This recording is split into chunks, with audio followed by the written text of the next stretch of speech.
on ne peut pas être chrétien et continuer de faire des sacrifices sur les idoles.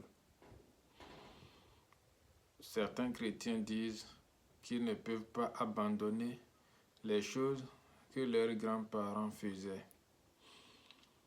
Ils sont conscients que leurs grands-parents faisaient des sacrifices à des démons, non pas à un Dieu, c'est-à-dire à notre Dieu que nous connaissons, Jésus, ni à Yahvé, ni à un Dieu suprême.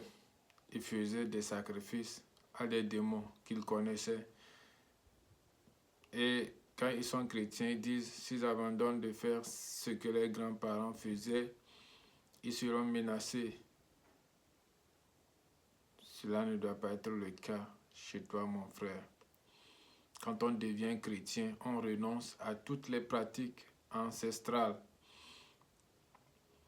Jésus nous a libérés sur la croix. Nous ne devons pas avoir peur. Nous devons mener le combat contre les principautés, les esprits, les choses cachées dans les ténèbres. Les esprits invisibles, nous devons mener le combat contre eux plutôt que de nous associer avec eux et un jour nous voir avec eux dans le trou infernal où nous ne pourrions jamais sortir, où nous brûlerons jour et nuit. Faisons attention à notre vie.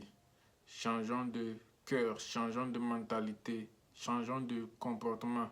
Une fois baptisé, on est libre. On ne peut pas retourner à ce qu'on a vomi, ce qu'on a renoncé. On doit être chrétien concret. On ne doit pas être chrétien, moitié animiste. On doit faire toute la volonté du Seigneur. Sachons-le, Saint Paul l'affirme et il le confirme, que ceux qui font des sacrifices sur les idoles le font à des démons, non pas à Dieu. Certains prétendent que Abraham avait été ordonné par Jésus ou bien par Dieu, il avait de sacrifier un bélier, que c'est de là l'origine des sacrifices. Oui, c'est vrai, Abraham avait fait un sacrifice, mais Jésus en a fait un sacrifice suprême qui dépasse tout autre sacrifice. Et nous n'avons pas ce droit de faire un autre sacrifice à part celui de Jésus. Quand nous avons la pleine connaissance que Jésus a été déjà sacrifié et nous faisons d'autres sacrifices, étant chrétiens, nous minimisons les sacrifices